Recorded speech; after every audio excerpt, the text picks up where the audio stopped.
암 환자 데리고 다니면 재수 없어. 집에서 약이나 먹고 있어. 사위가 내 딸에게 내뱉은 말이었습니다. 암 수술 실밥도 안 뽑힌 딸을 침대에 눕혀둔 채 그 인간은 캐리어를 끌고 나갔어요. 시어머니와 시누이는 현관에서 킬킬거리며 명품 가방을 들고 기다리고 있었죠. 내 딸 통장에서 몰래 빼낸 암 치료비 5천만 원, 그 돈으로 그들은 두바이행 퍼스트 클래스에 올랐습니다. 하지만 그들은 몰랐어요.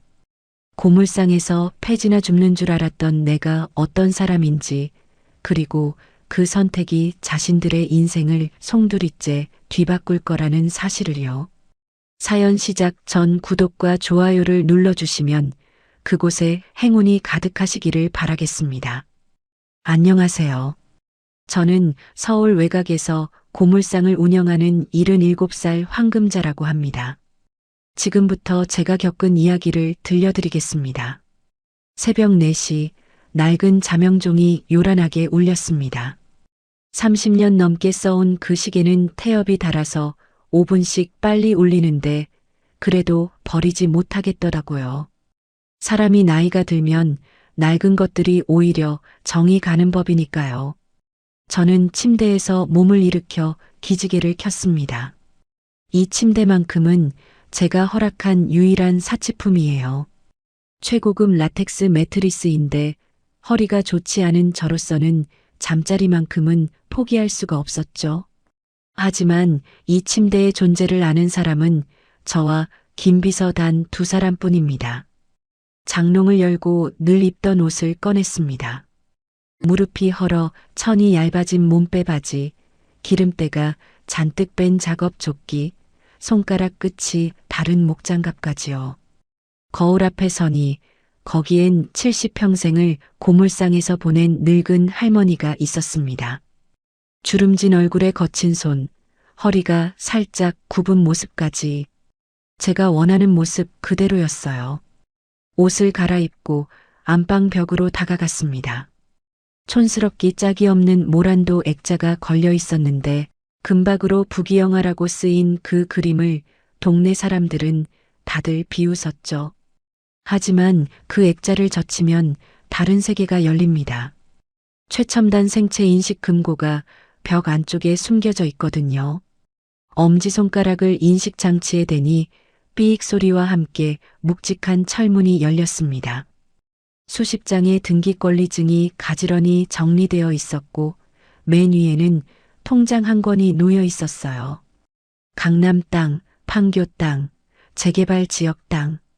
40년 넘게 한 푼, 2푼 모아서 사들인 것들이죠. 저는 그 통장을 꺼내 잔액을 확인했습니다. 1237억 원. 이것이 매일 아침 하루를 시작하는 제 의식입니다. 통장을 제자리에 넣고 금고 문을 닫으며 속으로 중얼거렸어요. 아직은 때가 아니야. 새벽 공기는 코끝이 시릴 정도로 차가웠습니다. 저는 마당에 녹슨 리어카를 끌고 골목으로 나섰어요. 바퀴가 삐걱거리는 소리가 고요한 새벽을 깨웠죠. 이 리어카도 20년은 됐을 겁니다.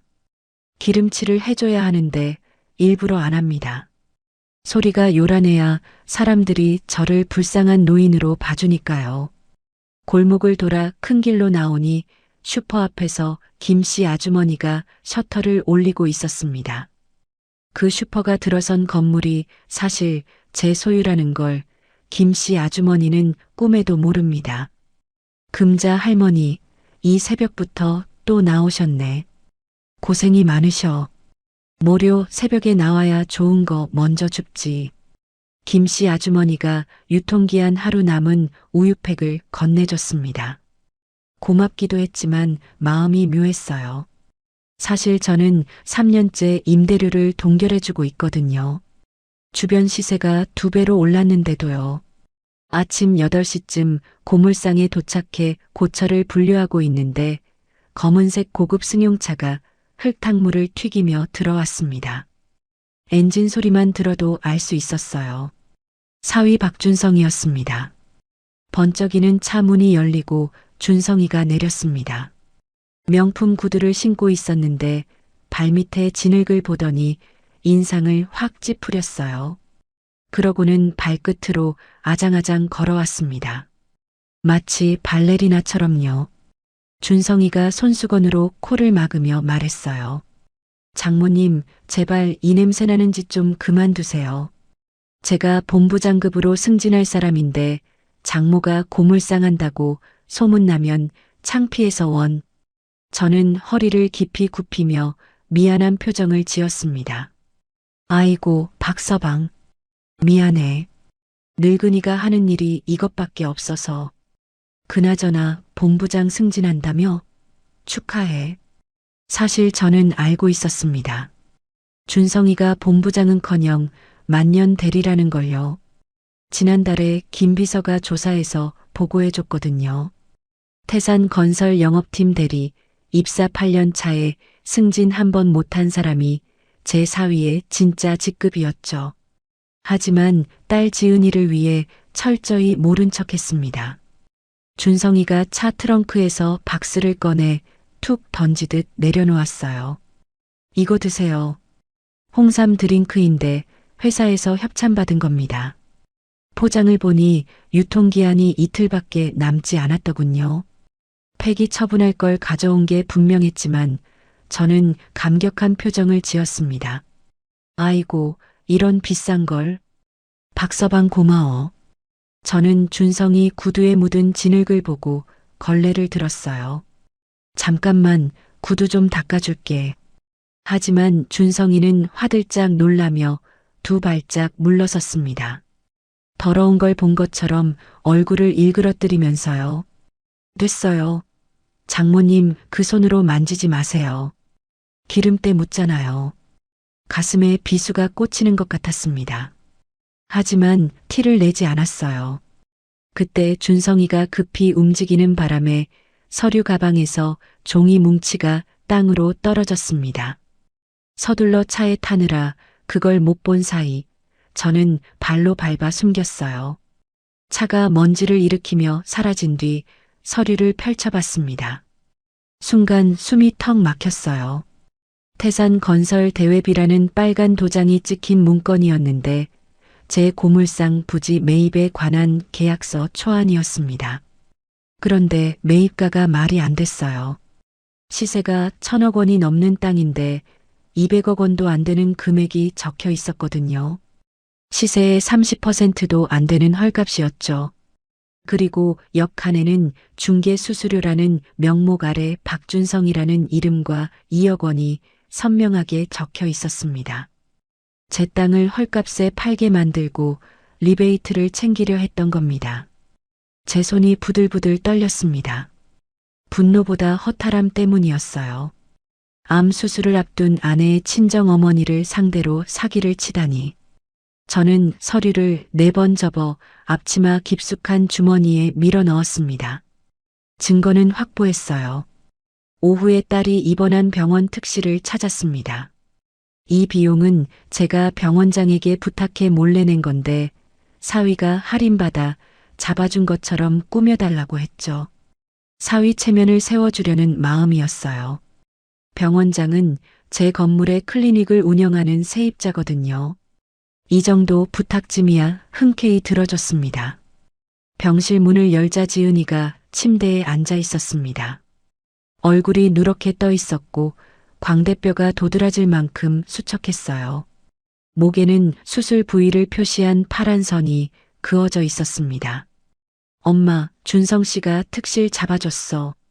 본부장이라 할인받았대.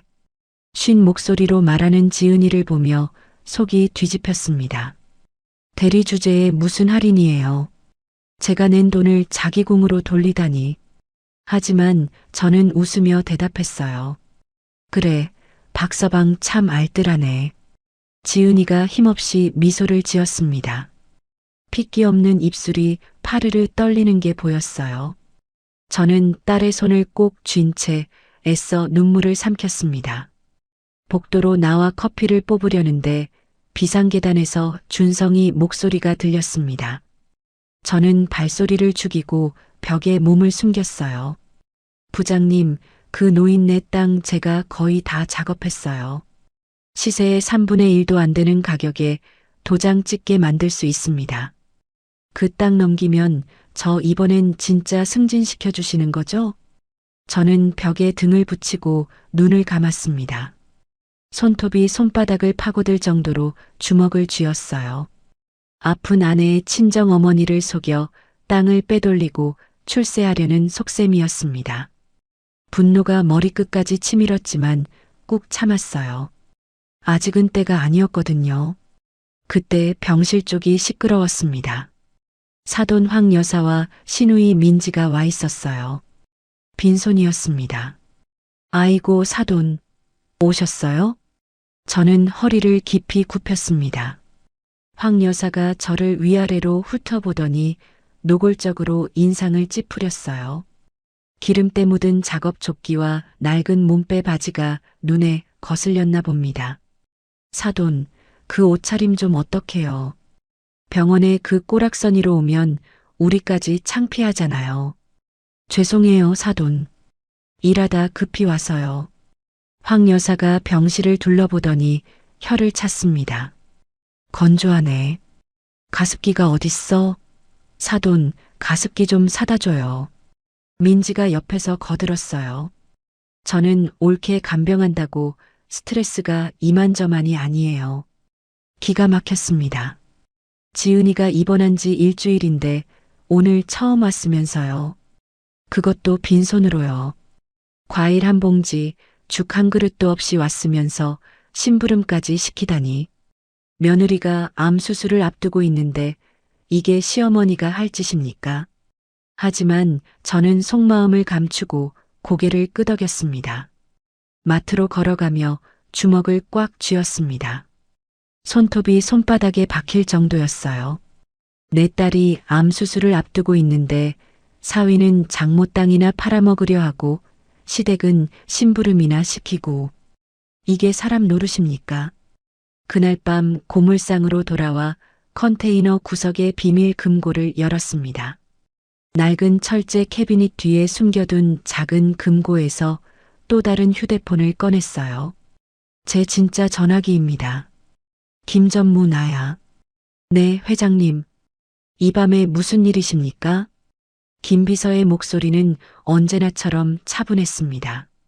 태산건설 지분 구조 파악해.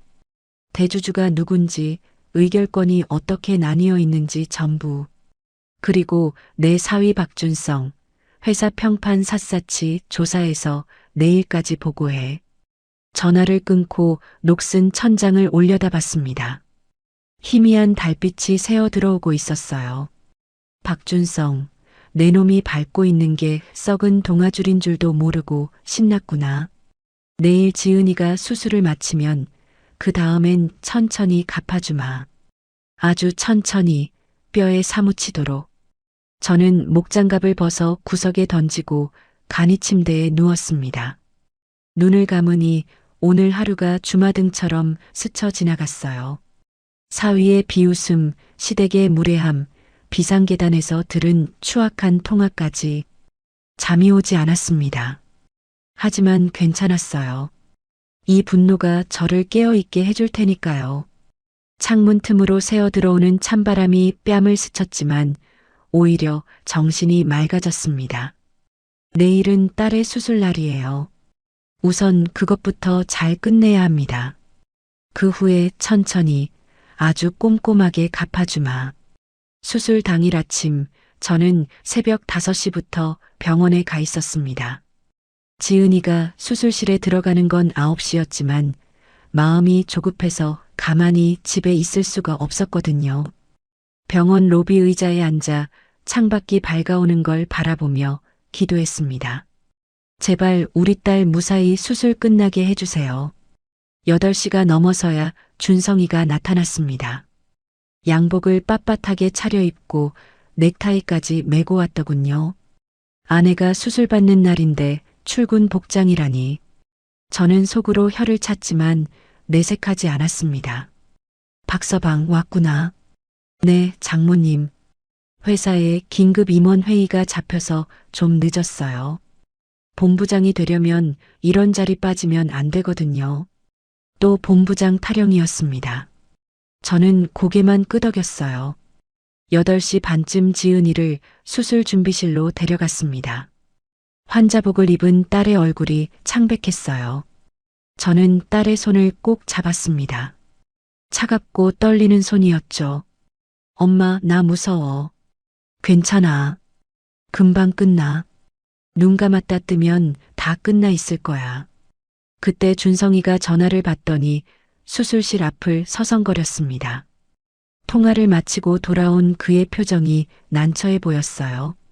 여보, 나 잠깐 회사 다녀올게. 급한 서류가 있대. 수술 끝나기 전에 올게.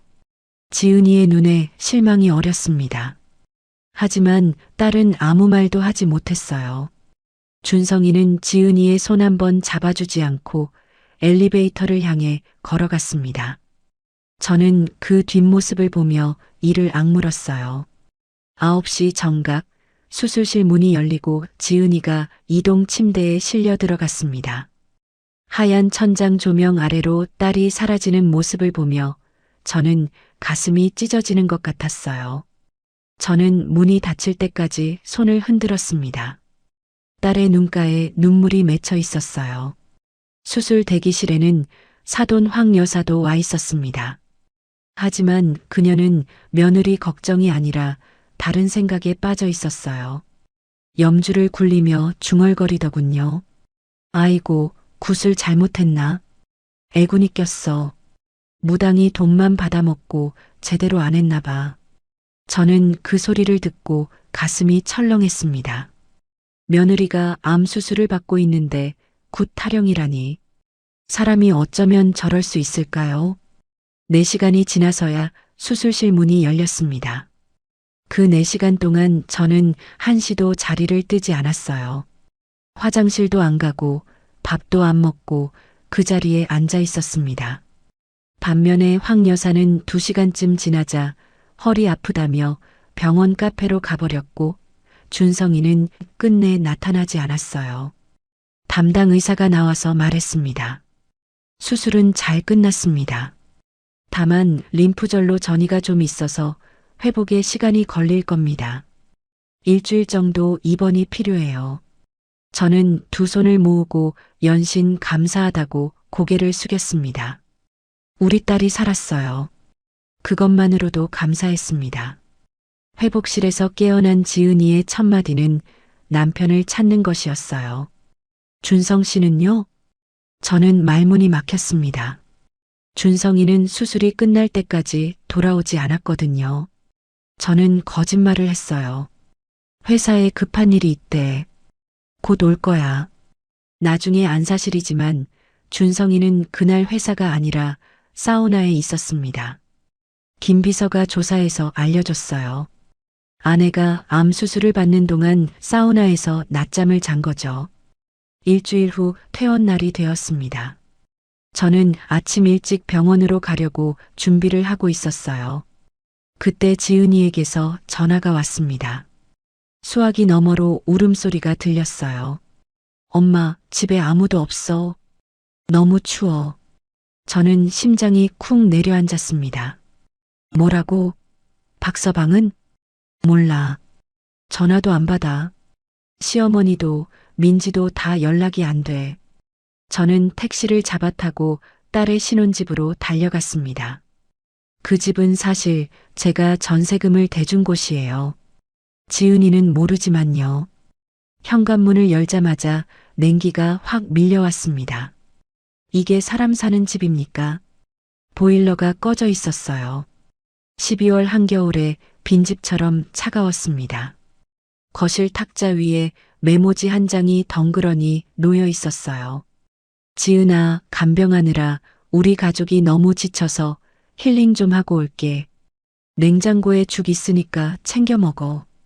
저는 그 메모를 보고 손이 떨렸습니다. 간병이라니요. 이 사람들이 간병을 한 적이 있나요? 지은이가 입원해 있는 일주일 동안 제가 매일 병원에 갔지만 시댁 식구들은 첫날 잠깐 얼굴 비추고는 코빼기도 안 비쳤어요. 힐링이 필요한 건 수술받은 지은이지 저 사람들이 아니었습니다. 냉장고를 열어봤습니다. 텅 빈 선반에 편의점에서 산 것 같은 죽 2개가 있었는데 유통기한이 오늘까지였어요. 싱크대에는 설거지거리가 산더미처럼 쌓여 있었고 방바닥에는 과자 부스러기가 널려 있었습니다. 누가 봐도 환자를 돌본 흔적이 아니라 자기들끼리 먹고 논 흔적이었죠. 안방에서 흐느끼는 소리가 났습니다. 저는 문을 열고 들어갔어요. 지은이가 이불을 뒤집어 쓰고 어깨를 들썩이며 울고 있었습니다. 지은아, 왜 그래? 어디 아파? 지은이가 이불을 걷고 저를 올려다봤습니다. 눈이 퉁퉁 부어 있었어요. 엄마, 내 암 진단금 통장이 없어졌어. 5천만 원. 저는 귀를 의심했습니다. 뭐라고? 5천만 원이 어딨는데? 보험회사에서 암 진단금 나온 거. 수술비랑 요양비로 쓰려고 넣어뒀는데 통장이 없어. 찾아봤는데 아무 데도 없어. 저는 지은이의 서랍과 가방을 뒤졌습니다. 통장은 어디에도 없었어요. 대신 이상한 걸 발견했습니다. 지은이의 인감도장이 평소 두던 자리에 없었거든요. 저는 불길한 예감이 들어 지은이의 휴대폰으로 은행 앱에 들어가 봤습니다. 지문 인식으로 로그인이 됐어요. 잔액이 떴는데 숫자가 이상했습니다. 5천만 원이 있어야 할 통장에 3만 2천 원밖에 남아있지 않았어요. 저는 눈을 비비고 다시 봤습니다. 착각이 아니었습니다. 거래 내역을 확인해 보니 사흘 전에 전액 인출되어 있었어요. 인감으로 창구에서 직접 뺀 거였습니다. 저는 눈앞이 캄캄해졌습니다. 준성이가 지은이의 인감을 도용해서 돈을 빼간 거예요. 아내의 암 치료비를요. 지은이가 떨리는 손으로 준성이에게 전화를 걸었습니다. 신호음이 몇 번 가더니 끊겼어요. 하지만 돌아온 건 기계음뿐이었습니다. 고객님이 전화를 받지 않습니다. 몇 번을 걸어도 마찬가지였습니다. 그때 지은이의 휴대폰에 알림이 떴어요. 인스타그램 알림이었습니다. 신우이 민지의 게시물이었죠. 화면에는 인천공항 라운지 사진이 올라와 있었습니다. 면세점 쇼핑백을 들고 환하게 웃는 민지, 그 옆에 선글라스를 낀 황 여사, 그리고 맨 뒤에 준성이가 보였어요. 해시태그에는 이렇게 적혀 있었습니다. 드디어 두바이, 힐링, 가족여행, 오빠 찬스. 저는 휴대폰을 든 채 멍하니 서 있었습니다. 사진 속 그들은 행복해 보였어요. 아픈 아내와 며느리를 버려두고 떠나면서 저렇게 웃을 수 있다니.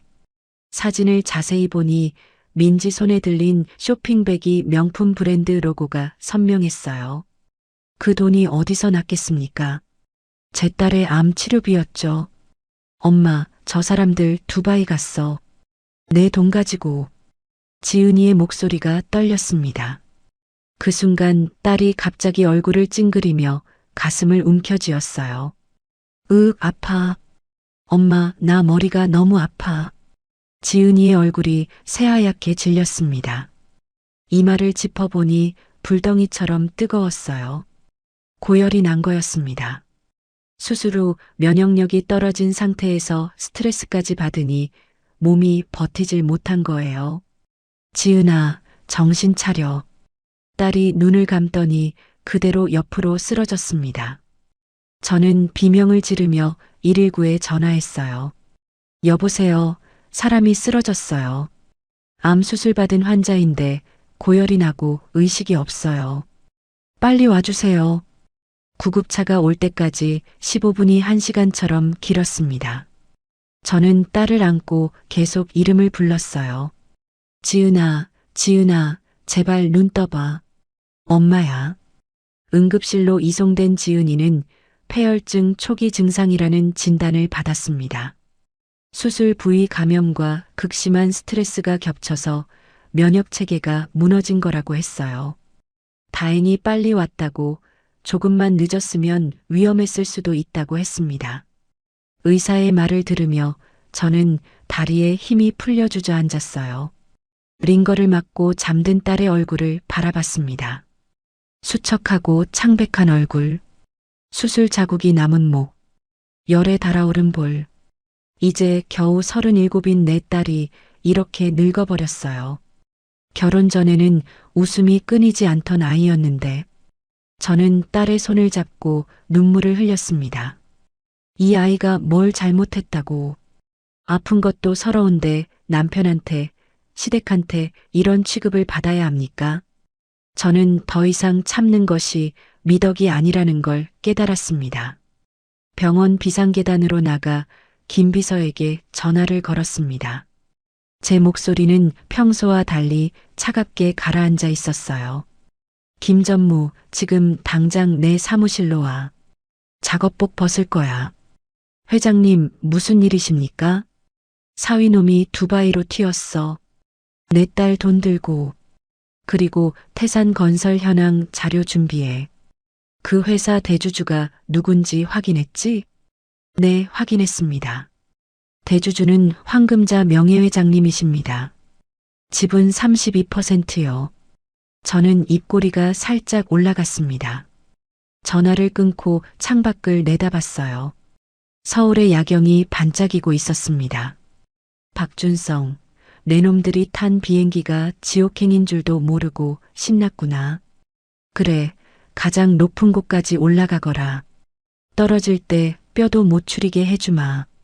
저는 주먹을 꽉 쥐었습니다. 70년 인생에서 이렇게 분노한 적이 없었어요. 하지만 이 분노는 슬픔이 아니었습니다. 결이었어요. 더 이상 당하고만 있지 않겠다는 결심이었습니다. 이제 진짜 시작입니다. 다음 날 새벽 저는 오랜만에 욕실 거울 앞에 섰습니다.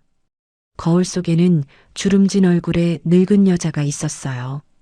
하지만 눈빛만은 달랐습니다.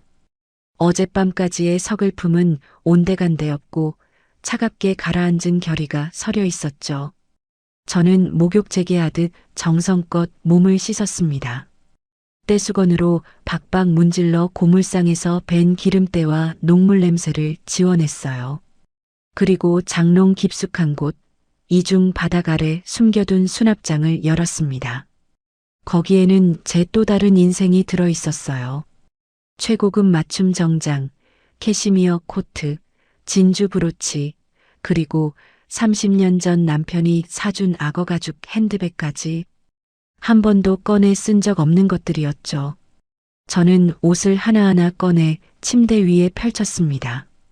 정장은 검은색 실크 소재로 재단이 몸에 딱 맞았어요.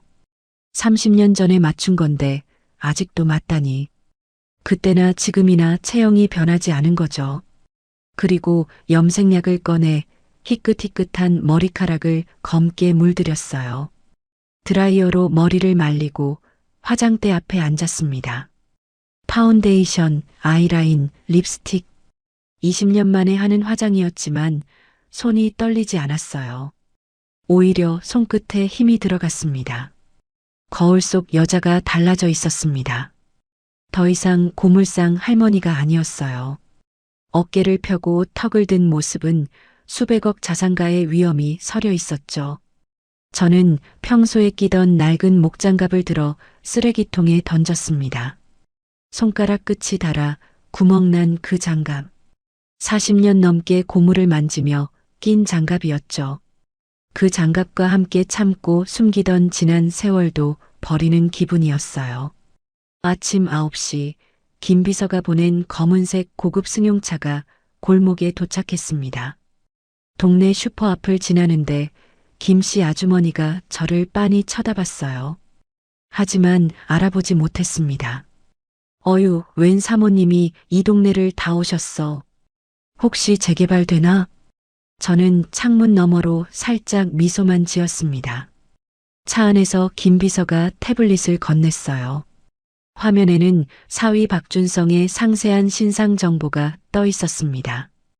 회장님, 요청하신 자료입니다. 박준성은 태산건설 영업팀 대리로 입사 8년 차입니다. 사내 평판은 최악이에요. 허풍이 심하고 업무 능력은 바닥이라고 합니다. 동료들 사이에서는 입만 살았다고 뒷담화가 자자하더군요. 법인카드 사용 내역은 확인했습니다. 박준성이 쓰고 있는 법인카드는 본부장 명의입니다. 본부장이 부산 출장 간 사이 책상 서랍에서 몰래 가져간 것으로 보입니다. 명백한 절도이자 횡령이에요. 이미 두바이에서 호텔비, 식대, 쇼핑 등으로 1,500만 원 넘게 썼습니다. 저는 고개를 끄덕였습니다. 예상대로였어요. 저 인간은 장모뿐 아니라 회사도 속이고 있었던 겁니다. 10시 정각 태산건설 본사 앞에 도착했습니다. 40층짜리 유리 빌딩이 하늘을 찌를 듯 솟아 있었어요. 이 건물 부지도 원래는 제 땅이었습니다. 20년 전에 장기 임대를 내줬죠. 저는 차에서 내려 정문을 향해 걸었습니다. 구두굽이 대리석 바닥을 또각또각 울렸어요. 로비에 있던 직원들이 일제히 고개를 돌렸습니다. 누군지는 몰라도 범상치 않은 사람이 왔다는 건 느낄 수 있었겠죠. 로비 안내 데스크 직원이 저를 가로막았습니다. 실례지만 어떻게 오셨습니까? 예약이 있으신가요? 김 비서가 앞으로 나서며 명함을 내밀었어요. 대주주 황금자 명예회장님이시다. 길을 비켜라. 직원의 얼굴이 새하얗게 질렸습니다. 대주주라는 말에 화들짝 놀란 거죠. 그는 허둥지둥 전화기를 들더니 어디론가 연락을 했어요. 30초도 안 되어 엘리베이터 문이 열리고 양복 입은 사람들이 우르르 쏟아져 나왔습니다. 맨 앞에 선 사람이 허리를 90도로 꺾으며 인사했어요. 회장님, 어인일로 왕림하셨습니까? 미리 연락을 주셨으면 마중을 나갔을 텐데. 태산건설 대표이사 최영수였습니다. 이마에 송골송골 땀이 맺혀 있었어요. 최 사장, 오랜만이네. 내가 갑자기 와서 미안하군. 잠깐 이야기 좀 하세. 저는 대표이사를 앞세우고 전용 엘리베이터에 올랐습니다. 대표이사만 탈 수 있는 특별 엘리베이터였어요. 40층 회장실로 향하는 동안 아무도 말이 없었습니다. 대표이사는 연신 손수건으로 이마에 땀을 닦았고 옆에 선 임원들은 숨소리조차 죽이고 있었죠. 긴장감이 엘리베이터 안을 가득 채웠습니다. 회장실 문이 열렸습니다. 통유리창 너머로 서울 전경이 한눈에 내려다 보였어요. 남산타워부터 한강까지 이 도시의 절반이 제 발 아래 있는 것 같았습니다. 저는 상석에 앉았고 대표이사는 맞은편에 조심스럽게 앉았어요.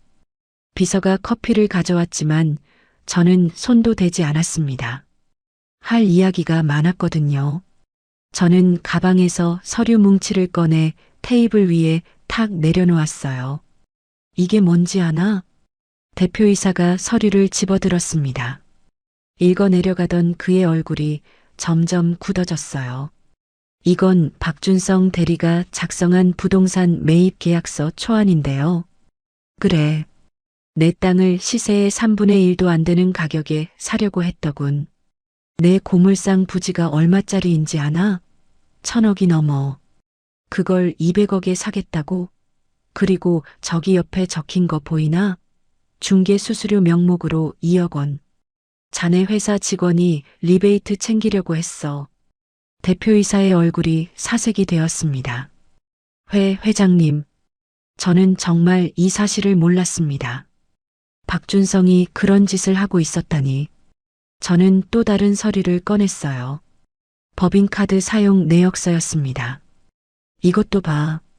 자네 회사 본부장 명의 법인카드인데 지금 두바이에서 펑펑 쓰이고 있더군. 그런데 그 본부장은 지금 부산 출장 중이야. 누가 쓰고 있는 건지 알겠나? 대표이사가 내역서를 보더니 입을 떡 벌렸습니다. 박준성이 본부장님 카드를 훔쳐간 겁니까? 그래. 절도의 횡령이야. 자네 회사 관리가 이 모양인가? 대표이사가 자리에서 벌떡 일어나 무릎을 꿇었습니다. 40층 회장실 바닥에 양복 무릎이 닿았어요. 회장님, 죄송합니다. 제가 감독을 소홀히 했습니다. 당장 박준성을 해고하고 고소하겠습니다. 저는 손을 저었어요. 해고는 나중 일이고 지금 당장 더 급한 게 있어. 저는 자리에서 일어나 창가로 걸어갔습니다. 서울 시내가 발 아래 펼쳐져 있었어요. 작전 첫 번째. 박준성이 들고 간 법인카드, 도난 및 횡령 코드로 카드사에 긴급 정지 신청해. 전 세계 어디서든 그 카드 긁는 순간 경찰 신고가 들어가게. 두바이든 어디든 결제 시도하면 바로 빨간불이 켜지도록. 알겠습니다. 작전 두 번째. 박준성이 쓰는 휴대폰. 그거 회사명의 법인폰이지? 네, 맞습니다. 영업팀 전원에게 지급된 법인폰입니다. 횡령 직원의 회사 자산 무단 반출을 사유로 통신사에 즉시 이용 정지 신청해. 전화도 못하고 데이터도 못 쓰게. 사막 한복판에서 먹통이 되면 얼마나 당황하겠어. 대표이사가 연신 고개를 끄덕이며 받아 적었습니다. 작전 세 번째. 내 딸 지갑에서 훔쳐간 신용카드가 있어. 이건 내가 딸한테 동의받아서 도난 분실 신고 넣을 거야. 신우이가 그 카드 들고 갔거든. 저는 돌아서서 대표이사를 똑바로 바라봤습니다. 최 사장, 나는 자네 회사 지분 32%를 가진 대주주야. 내 사위가 내 땅을 사기치려 한 것도 모자라 회사 돈까지 횡령했어. 이거 언론에 나가면 주가가 어떻게 될 것 같나? 대표이사의 얼굴이 흙빛으로 변했어요. 이마에 땀방울이 송골송골 맺혔습니다. 회장님, 제발 그것만은. 주가가 폭락하면 회사가 망합니다. 제가 모든 조치를 취하겠습니다. 박준성 건은 철저히 처리하겠습니다. 저는 고개를 끄덕였습니다. 좋아. 그리고 하나 더. 두바이에 믿을 만한 사설 탐정 업체 연결해줘. 저놈들이 뭐라고 다니는지 실시간으로 보고받고 싶어. 사진이랑 영상으로. 놓치는 것 없이 전부 다. 알겠습니다. 현지 교민 네트워크를 통해 최고의 업체를 섭외하겠습니다. 회장실을 나서며 저는 선글라스를 꼈습니다. 엘리베이터 문에 비친 제 모습이 낯설었어요. 기름때 묻은 작업 조끼 대신 실크 정장, 목장갑 대신 진주 반지. 완전히 다른 사람이었습니다. 하지만 불쾌하지 않았어요. 오히려 통쾌했죠. 이게 진짜 나였으니까요. 김 비서가 옆에서 조심스럽게 물었어요. 회장님, 이제 어디로 가시겠습니까? 병원으로 가자. 딸한테 좋은 소식 전해줘야지. 차에 오르며 저는 창밖을 바라봤습니다. 아침 햇살이 빌딩 유리창에 반사되어 눈이 부셨어요. 이 도시에서 제가 가진 건물만 해도 10채가 넘습니다. 그런데 그동안 왜 숨어 살았을까요? 딸을 위해서였어요. 돈 때문에 사람들이 변하는 걸 너무 많이 봤거든요. 하지만 이제는 달라져야 합니다. 숨어서 지켜주는 것만으로는 딸을 보호할 수 없다는 걸 깨달았으니까요. 휴대폰을 확인했습니다. 탐정업체에서 첫 번째 보고가 왔더군요. 사진 속에는 두바이 호텔 수영장에서 샴페인을 터뜨리는 준성이 일당이 찍혀 있었어요. 해맑게 웃고 있었습니다. 시어머니 황 여사는 풀장 의자에 누워 선텐을 하고 있었고 시누이 민지는 비키니 차림으로 셀카를 찍고 있었죠.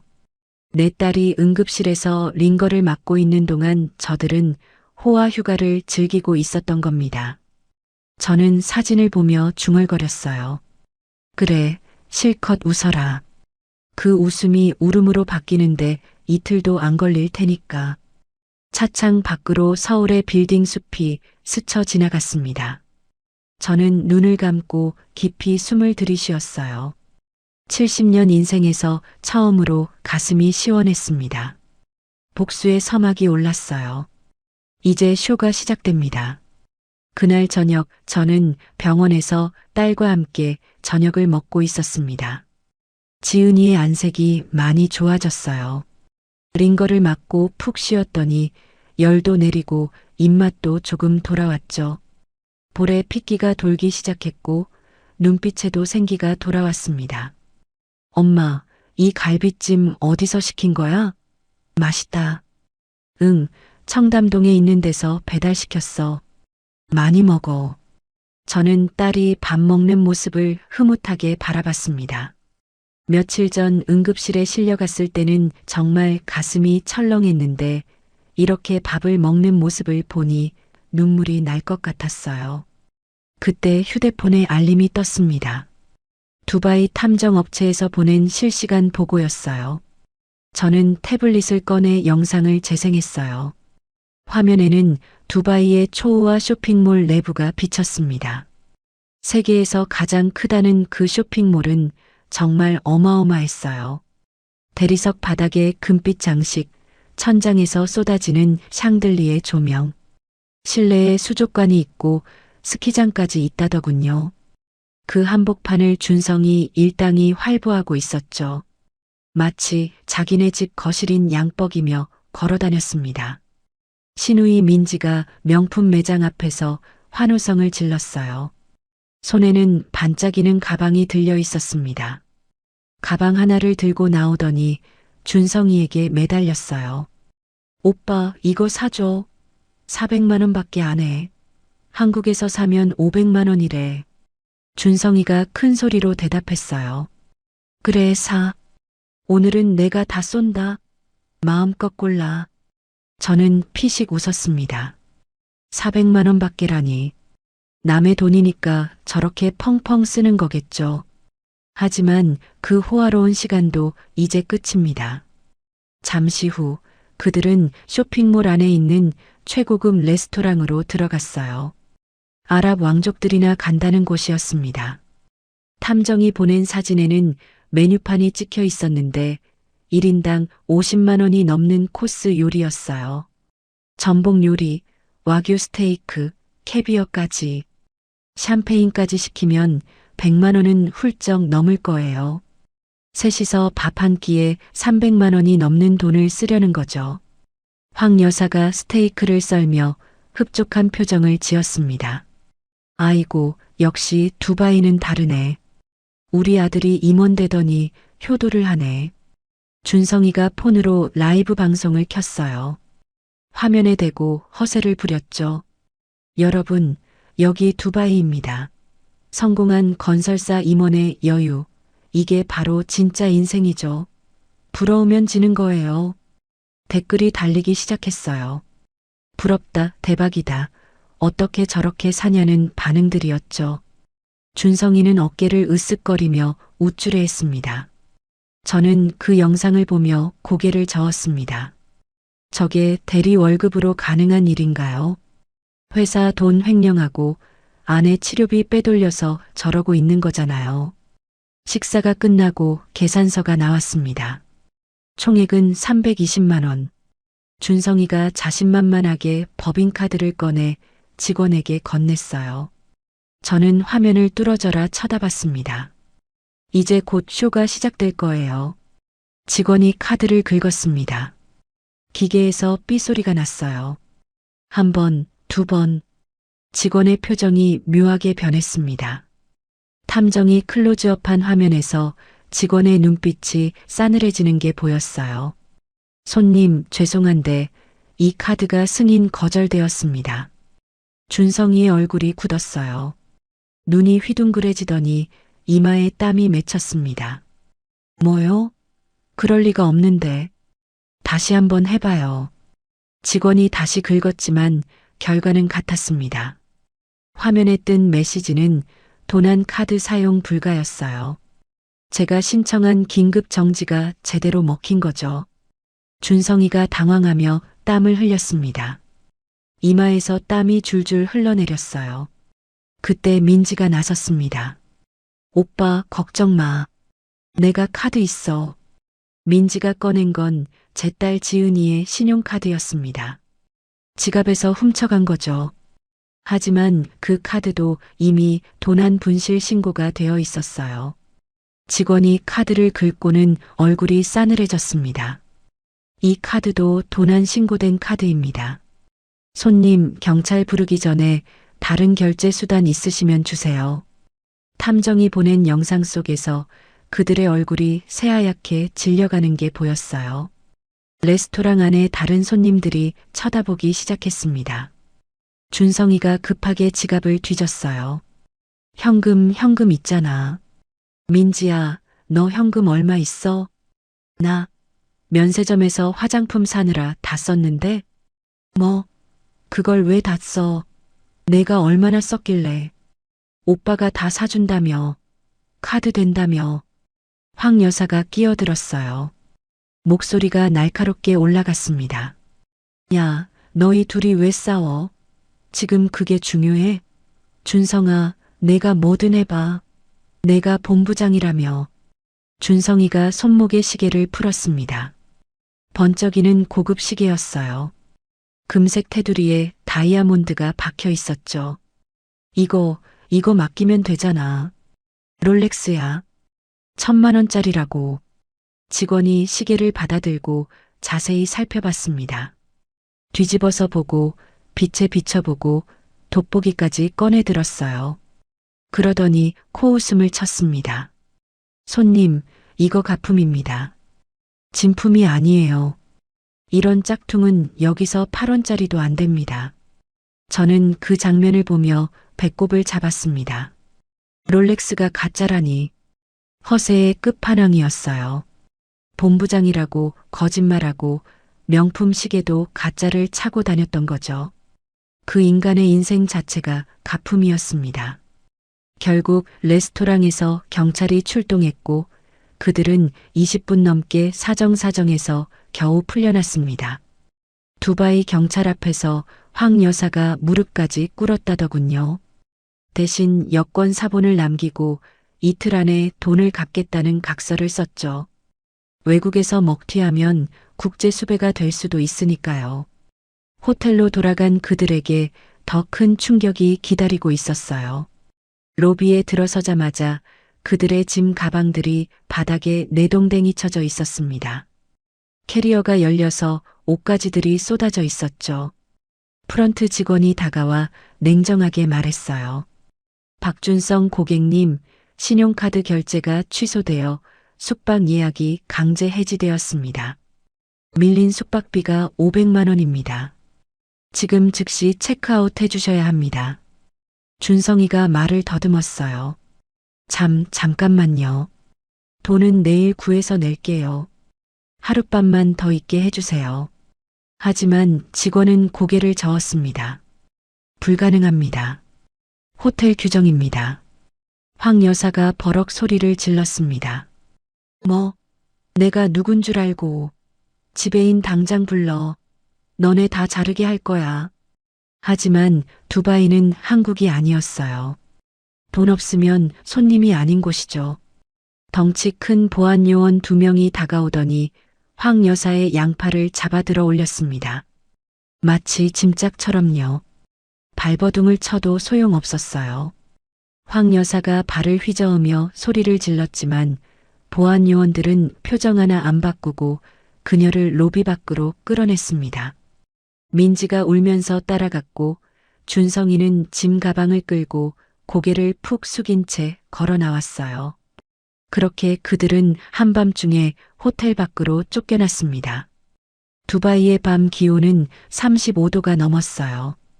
한국의 한여름보다 더 찌는 듯한 열기였죠. 습하고 뜨거운 바람이 불었습니다. 에어컨 빵빵한 호텔에서 나오니 숨이 막혔을 거예요. 민지가 울먹이며 말했습니다. 오빠 어떡해? 우리 어디가? 준성이가 휴대폰을 꺼내 어디론가 전화를 걸려 했어요. 회사든 한국 가족이든 누구한테든 연락해서 돈을 구하려고 했겠죠. 하지만 화면에는 서비스 불가라는 글자만 떠 있었습니다. 법인폰이 정지된 거예요. 데이터도 안 되고 전화도 안 되는 완전한 먹통이 된 거죠. 저는 한국의 병원 병실에서 대형 화면으로 그 장면을 지켜봤습니다. 김 비서가 가져온 70인치 휴대용 모니터였어요. 딸 지은이도 침대에서 몸을 일으켜 함께 봤습니다. 화면 속 준성이는 커피숍 유리창에 매달려 와이파이를 잡으려고 안간힘을 쓰고 있었어요. 마치 굶주린 사람이 음식을 찾는 것처럼 필사적이었죠. 민지는 높은 구두 때문에 발이 부어올라 길바닥에 주저앉아 있었고 황 여사는 부채질을 하며 헐떡거렸습니다. 명품 옷이 땀에 젖어 몸에 달라붙어 있었어요. 지은이가 처음에는 놀란 표정이었어요. 남편과 시댁이 저렇게 비참해지는 모습을 처음 보니까요. 하지만 준성이가 시어머니 뒤에 숨어서 벌벌 떠는 모습을 보더니 피식 웃었습니다. 위기 상황에서 아내가 아니라 엄마 뒤에 숨는 남자. 그게 자기 남편의 진짜 모습이었던 거죠. 엄마, 저 사람들 진짜 대책이 없네. 나 저런 남자 믿고 5년을 살았던 거야? 지은이의 목소리에는 자조가 섞여 있었어요. 하지만 슬픔은 없었습니다. 저는 딸의 눈을 바라봤습니다. 거기서 미련이 사라지는 게 보였어요. 그동안 남편에 대한 환상, 시댁에 대한 기대, 결혼 생활에 대한 희망. 그런 것들이 눈 녹듯 사라지고 있었죠. 5년 동안 참고 견뎠던 세월이 헛되었다는 걸 깨달은 거예요. 저는 딸의 손을 꼭 잡았습니다. 지은아, 이제 시작이야. 저 사막이 얼마나 뜨거운지 뼛속까지 알게 해줄 거야. 딸이 천천히 고개를 끄덕였어요. 그 눈빛에는 더 이상 슬픔이 없었습니다. 대신 단단한 결의가 서려 있었죠. 내 딸이 드디어 정신을 차린 거예요. 저는 와인 잔을 들어 화면을 향해 건배했습니다. 김 비서도 옆에서 잔을 들었어요. 박준성, 내 인생 최악의 밤은 이제 시작이란다. 화면 속에서 그들은 길거리를 헤매고 있었어요. 갈 곳도 돈도 연락할 방법도 없이 화려했던 두바이의 불빛이 그들에게는 지옥의 불꽃처럼 보였을 겁니다. 세계에서 가장 높은 빌딩, 가장 화려한 분수, 가장 비싼 호텔. 그 모든 것이 이제는 그들을 조롱하는 것처럼 느껴졌겠죠. 저는 와인을 한 모금 마시며 미소 지었습니다. 복수는 이렇게 천천히 뜨겁게 익어가는 거예요. 내일은 더 재미있을 겁니다. 기대되네요. 다음 날 아침 저는 인천공항에 있었습니다.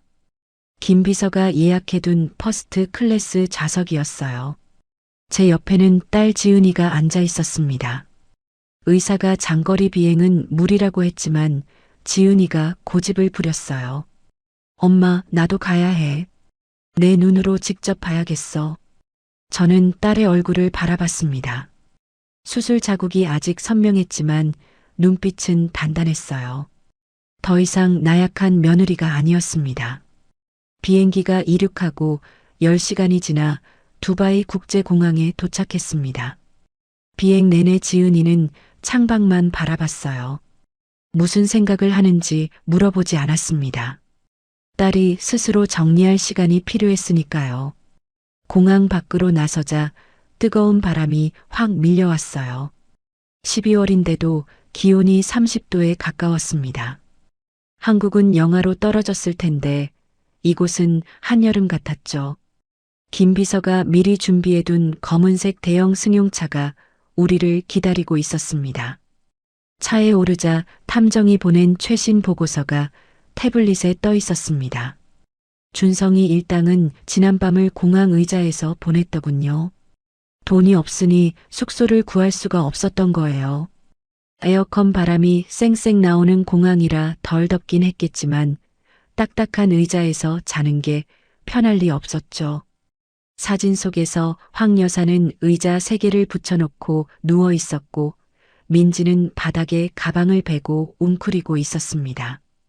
명품 옷은 구겨질 대로 구겨져 있었어요. 준성이는 벽에 기대 앉아 멍하니 허공을 바라보고 있었습니다. 눈 밑에 다크서클이 시커멓게 내려앉아 있었죠. 저는 그 사진을 보며 피식 웃었습니다. 어젯밤 호텔 스위트룸에서 샴페인을 터뜨리던 사람들이 이제 공항 바닥 신세가 됐군요. 하지만 그들에겐 아직 한 가지 희망이 남아 있었어요. 한국에 있는 준성이 아버지, 박영감이었죠. 준성이가 공항 공중전화로 아버지에게 전화를 걸어 돈을 붙여달라고 애원했다고 합니다. 박영감이 300만 원을 송금했고 그 돈으로 그들은 간신히 싸구려 숙소를 잡았어요. 저는 탐정에게 새로운 지시를 내렸습니다. 그들이 묵고 있는 숙소 주소 보내줘. 그리고 사막 투어 차량 한 대 준비해. 제일 낡고 허름한 걸로. 2시간 후 저는 그 숙소 앞에 도착했습니다. 두바이 외곽의 허름한 모텔이었어요. 페인트가 벗겨진 외벽, 녹슨 에어컨 실외기. 화려한 두바이의 이면이었죠. 저는 선글라스를 쓰고 차에서 내렸습니다. 검은색 정장에 진주 목걸이. 이 허름한 모텔과는 어울리지 않는 차림이었어요. 지나가던 현지인들이 힐끗힐끗 쳐다봤습니다. 김 비서가 문을 열어주고 저는 당당하게 로비로 들어갔어요. 에어컨도 제대로 안 돌아가는지 로비 안도 더웠습니다. 프런트에서 방 번호를 확인하고 복도를 걸었어요. 삐걱거리는 나무 바닥, 퀴퀴한 곰팡이 냄새. 벽지는 군데군데 뜯어져 있었고 형광등은 깜빡거렸습니다. 저는 305 앞에 멈춰 섰어요. 안에서 다투는 소리가 새어나왔습니다. 다 내 탓이야. 내가 카드 정지 당하게 뭘 한 거야. 황 여사의 날카로운 목소리였습니다. 저도 모르겠다니까요. 갑자기 왜 그런 건지. 준성이가 변명하는 소리였죠. 저는 문을 똑똑 두드렸습니다. 안이 조용해졌어요. 잠시 후 문이 열리고 준성이의 얼굴이 나타났습니다. 그 순간 준성이의 표정이 얼어붙었어요. 마치 귀신을 본 것처럼요. 장모님? 저는 선글라스를 벗으며 차갑게 웃었습니다. 준성이의 얼굴은 수염이 자라 거칠었고 눈은 충혈되어 있었어요. 하룻밤 사이에 10년은 늙어 보였습니다. 왜 장모가 오면 안 되나? 저는 준성이를 밀치고 방 안으로 들어갔어요. 좁은 방에 침대 2개가 붙어 있었고 바닥에는 짐 가방이 널브러져 있었습니다. 황 여사와 민지가 침대에 앉아 있다가 저를 보고 입을 떡 벌렸어요. 사돈? 여기를 어떻게? 황 여사가 더듬거렸습니다. 저는 그녀를 무시하고 방 안을 둘러봤어요. 에어컨도 제대로 안 나오는지 땀 냄새가 진동했습니다. 저는 창가에 있는 낡은 의자에 앉았습니다. 그리고 가방에서 서류 뭉치를 꺼내 테이블 위에 탁 내려놓았어요. 박준성, 이게 뭔지 알아? 준성이가 서류를 힐끗 보더니 얼굴이 새하얗게 질렸습니다. 그건 제 고물상 부지를 헐값에 사려던 그 계약서였어요. 이건 내가 내 땅을 시세의 3분의 1 가격에 사겠다고 몰래 진행한 거지. 리베이트 2억 원 챙기려고. 방안이 쥐 죽은 듯 고요해졌습니다. 황 여사와 민지도 눈이 휘둥그레졌어요. 저는 또 다른 서류를 꺼냈습니다. 법인카드 사용 내역서였어요. 그리고 이건 내가 훔쳐간 회사 법인카드 사용 내역이야. 본부장 출장 간 사이에 책상 서랍에서 몰래 빼돌렸지? 여기 와서 호텔비, 밥값, 쇼핑까지 1,500만 원 넘게 썼더구나. 이거 횡령이야. 감옥 갈 수 있어. 준성이의 다리가 후들후들 떨렸습니다. 바닥에 풀썩 주저앉았어요. 장모님, 저는 마지막 서류를 꺼냈습니다. 은행 거래 내역이었죠. 그리고 이건 내가 내 딸 통장에서 빼간 5천만 원 내역이야. 암 치료비로 쓰라고 나온 진단금을 내가 인감 도용해서 빼갔지. 이건 절도의 사기야. 저는 자리에서 일어나 준성이 앞으로 다가갔습니다. 그리고 그의 턱을 잡아 올려 눈을 마주쳤어요. 떨리는 그의 눈동자가 보였습니다. 내가 나를 뭘로 봤어? 늙고 멍청한 고물상 할머니? 쉽게 속일 수 있는 호구? 내 눈에는 그렇게 보였니? 준성이가 울먹이며 말했어요. 죄송합니다. 제가 잘못했습니다. 황 여사가 끼어들었습니다. 사돈, 잠깐만요. 이게 무슨 오해가 있는 것 같은데 우리 아들이 그런 애가 아니에요. 다 오해예요. 저는 황 여사를 돌아봤습니다. 눈빛이 차갑게 가라앉았어요. 오해? 증거가 다 있는데 오해라고? 그리고 황 여사, 당신도 공범이야. 내 딸 암 수술 받는 동안 빈손으로 병문안 와서 심부름이나 시키고 내 딸 돈으로 여기 와서 호화 여행 즐기고 이게 시어머니가 할 짓이에요? 황 여사의 얼굴이 벌겋게 달아올랐습니다. 하지만 저는 거기서 멈추지 않았어요. 아, 그리고 민지 씨? 민지가 움찔했습니다. 내 가방에 있는 명품들 다 내 딸 카드로 산 거지? 도난 카드 사용은 범죄야. 두바이 경찰한테 신고하면 당장 구속이야. 민지가 울음을 터뜨렸습니다. 화장이 번져서 눈밑이 시커멓게 됐어요.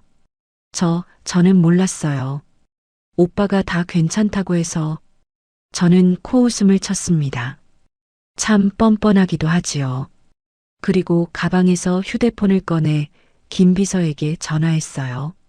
김 전무, 차 대기시켜. 이 사람들 사막 투어 보낼 거야. 전화를 끊고 저는 그들을 둘러봤습니다. 세 사람 모두 얼굴이 사색이 되어 있었어요. 자, 선택해. 첫 번째, 지금 당장 경찰서 가서 자수하고 한국 송환되어서 재판받기. 두바이 감옥이 어떤지 알아? 세계에서 제일 무섭다더라. 두 번째, 내가 시키는 대로 하기. 뭐로 할래? 준성이가 무릎을 꿇었습니다. 더러운 모텔 바닥에 양복 무릎이 닿았어요. 장모님 살려주세요. 뭐든 할게요. 제발. 저는 천천히 고개를 끄덕였습니다. 좋아. 그럼 따라와. 저는 방을 나서며 뒤를 돌아보지 않았어요. 발소리가 졸졸 따라오는 게 들렸습니다. 로비를 지나 주차장으로 나가니 낡은 사륜구동 차량이 기다리고 있었어요. 세 사람이 어리둥절한 표정으로 차에 올랐습니다. 어디로 가는지 물어볼 엄두도 못 내는 눈치였어요. 저와 지은이는 다른 차에 탔습니다. 지은이가 저를 바라봤어요. 엄마, 우리 어디 가는 거야? 곧 알게 돼. 저는 웃으며 대답했습니다. 차량 2대가 출발했어요. 30분쯤 달리자 도시가 끝나고 사막이 펼쳐졌습니다. 끝없이 이어지는 모래 언덕, 타는 듯한 태양. 두바이의 화려함과는 전혀 다른 풍경이었죠. 모래가 바람에 날려 차창을 때렸고 하늘은 먼지 때문에 뿌옇게 흐려져 있었습니다. 차가 사막 한가운데서 멈췄습니다. 저는 차에서 내려 앞차로 걸어갔어요. 그들도 차에서 내렸습니다. 발이 모래에 푹푹 빠졌어요. 사방이 모래뿐이었어요. 도로도 건물도 사람도 없었습니다. 도시는 저 멀리 아지랑이처럼 흔들리고 있었어요. 기온은 40도를 넘었을 겁니다. 숨을 쉴 때마다 뜨거운 공기가 폐를 태우는 것 같았죠. 저는 준성이를 바라보며 말했습니다.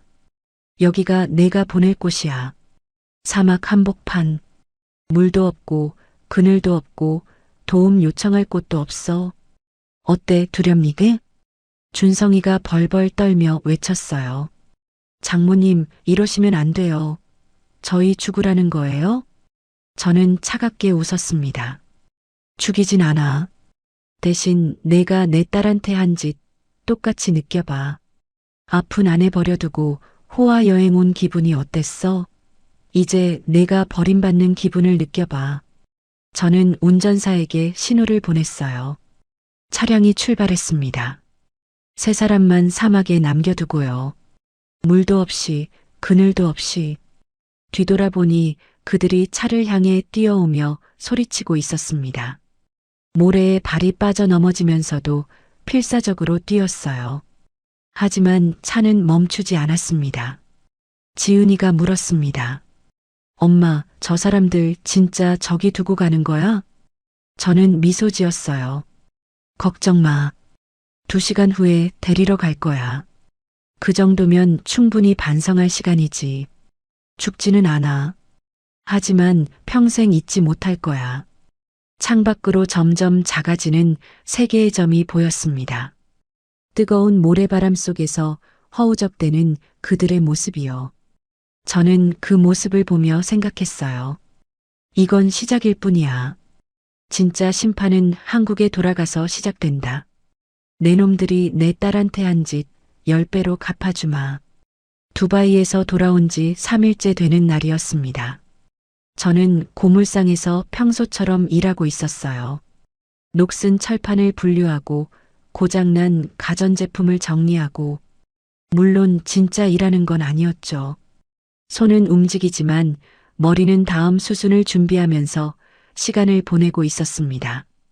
준성이 일당을 두바이 사막에 남겨두고 온 뒤로 저는 그들이 어떤 반응을 보일지 기다리고 있었어요. 그때 골목 입구에 검은색 승용차 3대가 줄지어 들어왔어요. 문이 열리고 양복 입은 사람들이 우르르 쏟아져 나왔습니다. 맨 앞에 선 사람은 준성이 아버지 박영감이었어요. 박영감은 70줄에 접어든 노인이었지만 눈빛만큼은 독사처럼 날카로웠습니다. 시골에서 정미소를 운영하다가 재개발 바람을 타고 땅값이 올라 몇십억을 번 사람이었죠.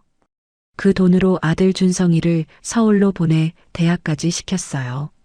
아들이 잘 되길 바라는 마음은 이해하지만 그 아들이 사기꾼이 된 건 이 아버지 탓도 있을 겁니다. 어릴 때부터 뭐든 다 해주고 감싸기만 했으니까요. 박영감이 고물상 마당으로 성큼성큼 걸어 들어왔습니다. 구두가 먼지를 일으켰어요. 그 뒤로 양복 입은 남자 둘이 따라왔습니다. 한 명은 서류 가방을 들고 있었는데 아마 변호사인 것 같았어요. 다른 한 명은 체격이 좋은 걸 보니 경호원인 모양이었습니다. 사돈, 박영감이 저를 향해 소리쳤어요. 목소리가 골목 전체에 울렸습니다. 동네 사람들이 창문을 열고 내다봤어요. 저는 일손을 멈추고 천천히 일어났습니다. 장갑을 벗으며 담담하게 물었어요. 떨리지 않게 목소리를 가다듬었습니다. 아이고, 박서방 아버님이시네요. 여긴 웬일이세요? 박영감의 얼굴이 벌겋게 달아올랐습니다. 웬일이냐고? 내 아들을 사막에 버려놓고 웬일이냐고 물어? 저는 눈 하나 깜짝 안 하고 대답했어요. 사막에 버리다니요. 사막 투어 갔다가 길을 잃은 거죠. 제가 다시 데리러 갔잖아요. 뻔뻔하기는. 박영감이 발을 굴렀습니다. 그의 옆에 서 있던 양복 입은 남자가 앞으로 나섰어요. 저는 박준성 씨의 법률 대리인 최 변호사입니다. 황금자 씨, 당신은 지금 심각한 법적 문제에 직면해 있습니다. 저는 팔짱을 끼고 그를 바라봤어요. 법정에서 잔뼈가 굵어 보이는 얼굴이었습니다. 무슨 문제요? 변호사가 서류 가방에서 종이 뭉치를 꺼냈습니다. 첫째, 외국에서 사람을 유기한 건 살인미수에 해당할 수 있습니다. 두바이 사막에 3사람을 버려두고 떠난 건 명백한 범죄예요. 두바이 현지 경찰에도 피해 신고가 접수되어 있습니다. 저는 피식 웃었습니다. 살인미수요? 2시간 후에 데리러 갔는데 물이랑 음료수도 충분히 줬고요. 그리고 피해 신고라면 제가 먼저 했어요. 법인카드 횡령, 암 치료비 절도. 그분들이 왜 두바이에 갔는지 아세요? 내 딸 암 치료비 5천만 원 들고 도망간 거예요. 그건 절도 아닌가요? 변호사의 표정이 살짝 굳었습니다. 제가 반박할 줄은 예상 못한 모양이에요. 하지만 곧 다시 표정을 가다듬고 말을 이었습니다. 둘째, 박준성 씨가 오늘 법원에 이혼 소송을 제기했습니다. 위자료와 재산 분할을 청구합니다. 저는 귀를 의심했습니다.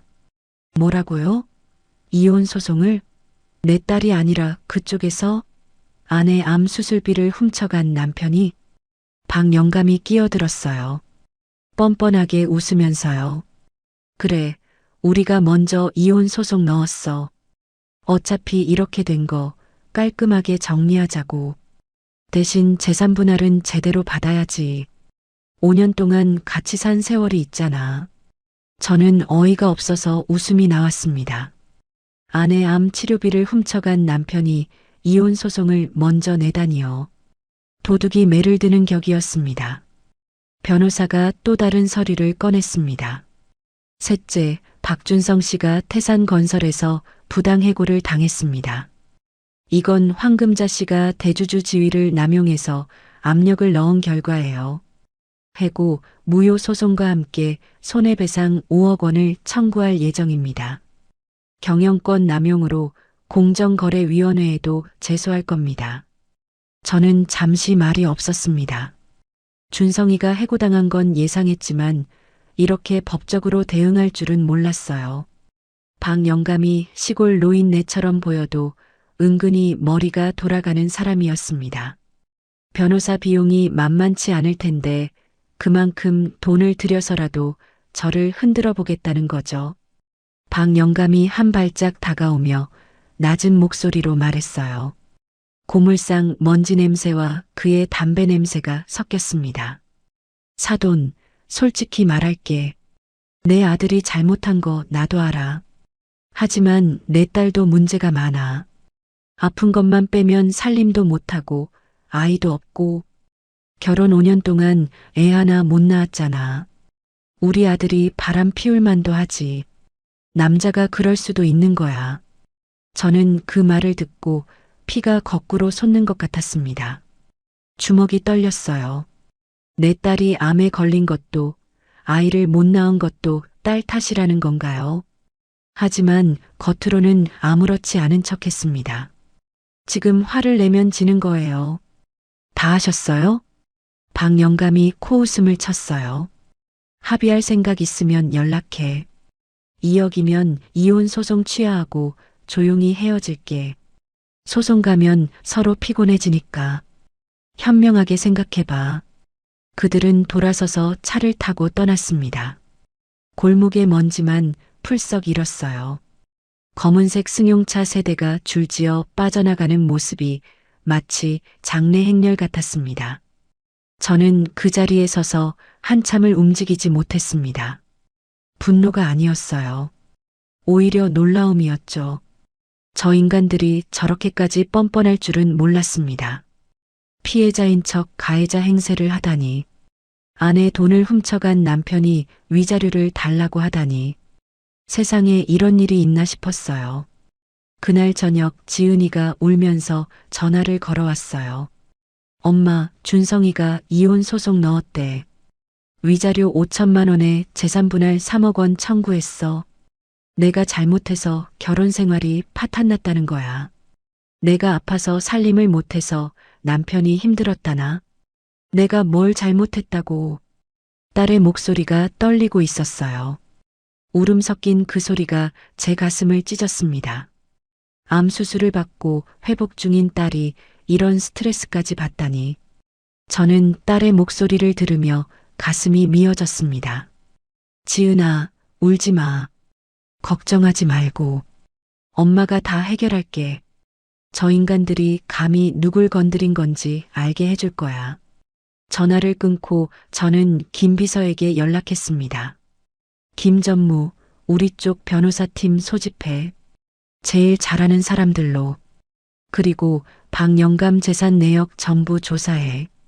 정미소 땅 어떻게 샀는지, 세금은 제대로 냈는지, 재개발 보상금 받을 때 뭔가 꼼수 부린 건 없는지 싹 다 파봐. 알겠습니다, 회장님. 그리고 준성이 행적도 더 조사해. 회사에서 횡령한 거 말고 다른 건 없는지. 도박이든 빚이든 여자든 다 파네. 네, 즉시 착수하겠습니다. 다음 날 또 다른 일이 터졌습니다. 인터넷 기사에 제 고물상 사진이 올라온 거예요. 제목은 이랬습니다. 고물상 할머니 사위를 두바이 사막에 유기. 부제는 시어머니 증언, 며느리 때문에 아들 인생 망했다였어요. 시어머니 황 여사가 올린 제보였습니다. 황 여사가 언론 플레이를 시작한 거죠. 기사에는 사막에서 찍힌 사진도 있었어요. 세 사람이 모래 위에 주저앉아 있는 모습이었죠. 누가 봐도 불쌍해 보이게 찍었더군요. 기사 댓글에는 온갖 말이 달렸어요. 장모가 미쳤다. 시어머니가 불쌍하다. 사위가 뭘 얼마나 잘못했길래 저 나이에 그런 짓을 하다니. 사람들은 사건의 전모도 모르면서 제 편을 들거나 욕을 했습니다. 한쪽 말만 듣고 판단하는 세상이 무섭더군요. 저는 기사를 보며 이를 악물었어요. 하지만 화가 난 건 아니었습니다. 오히려 기회라고 생각했죠. 저쪽에서 먼저 언론전을 시작했으니 이제 저도 카드를 꺼낼 명분이 생긴 거예요. 지금까지 저는 조용히 처리하려고 했습니다. 딸 체면도 있고 굳이 남들한테 가정사를 알리고 싶지 않았거든요. 하지만 저쪽에서 먼저 언론에 터뜨렸으니 이제 저도 입을 열 차례입니다. 저는 김 비서에게 전화했습니다. 김전무 기자 한 명 섭외해. 경제부 쪽으로. 대기업 취재 많이 한 베테랑으로. 내가 인터뷰할 거야. 인터뷰요? 무슨 내용으로 하실 겁니까? 고물상 할머니의 정체. 천억 자산가 황금자의 진짜 이야기. 그리고 사위가 저지른 범죄들. 법인카드 횡령, 암 치료비 절도, 부동산 사기 시도까지 다 까발릴 거야. 누가 피해자이고 누가 가해자인지 세상이 알게 해줘야지.